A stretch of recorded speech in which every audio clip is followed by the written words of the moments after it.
안녕하세요. 여의도 로하스 클리닉 김경봉 원장입니다. 이번 시간에는 탈모 예방법에 대해서 자세하게 다뤄보도록 하겠습니다. 탈모 예방법은 탈모 유행에 대한 예방법과 일반적인 탈모 예방법에 대해서 다뤄보도록 하겠습니다.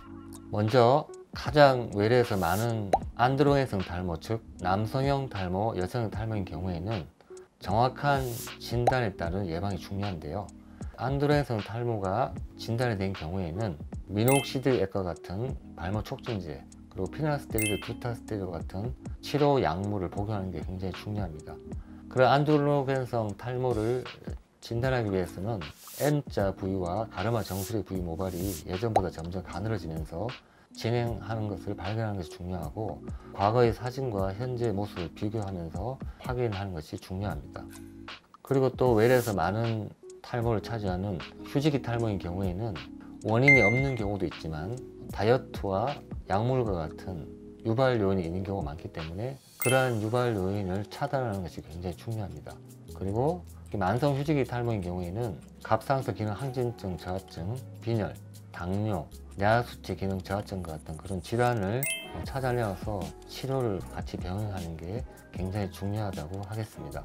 대부분의 급성 휴지기 탈모증은 원인만 잘 차단하면 3에서 6개월 내로 저절로 탈모가 멈추고 6개월에서 1년 내로 탈모가 대부분 회복되는 것이 특징입니다. 그리고 5에서 2% 정도의 비율을 차지하는 원형 탈모증인데요. 1개 정도의 원형 탈모는 치료를 하지 않아도 회복되는 경우가 많은데, 최근에는 회복되지 않는 환자도 의외로 많습니다. 그래서 조기에 병원에 내원하여서 치료를 하는 게 굉장히 중요합니다. 그리고 최근에 급속하게 늘고 있는 발모부인 경우에는 병원에 내원하셔서 정확한 진단을 하는 것이 굉장히 중요합니다. 그리고 보통 몰래 뽑는 경우가 많기 때문에 환자와 부모와의 그런 대화, 가족들의 지지, 정신과적 심리 상담이 중요하고, 반복적으로 그런 심해진 발모력이 아닌 경우에는 대부분 회복이 되고 치료가 잘 되는 것으로 되어 있습니다. 마지막으로 산후 탈모는 임신 전에 탈모가 있다면 반드시 탈모를 치료를 하고 좋아지는 상태를 유지하는 게 굉장히 중요합니다. 그렇게 해서 산후 탈모가 오더라도 대부분 6개월 후에 정상적으로 회복되는 것으로 되어 있습니다.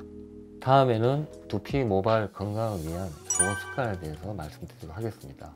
첫 번째, 안드로겐성 탈모, 즉 남성형 탈모, 여성형 탈모인 경우에는 병원에서 처방해준 발모제, 그리고 먹는 약 같은 것을 잘 챙겨서 복용하고 바르는 것이 중요합니다.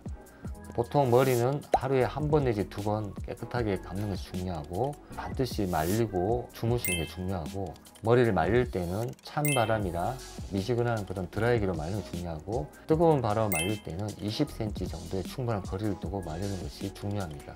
그리고 식사는 충분한 단백질과 섬유질, 채소, 과일, 곡류 등이 포함되어 있는 균형 잡힌 식사를 하는 게 중요하고, 충분한 수면과 규칙적인 운동을 하는 것이 굉장히 중요합니다.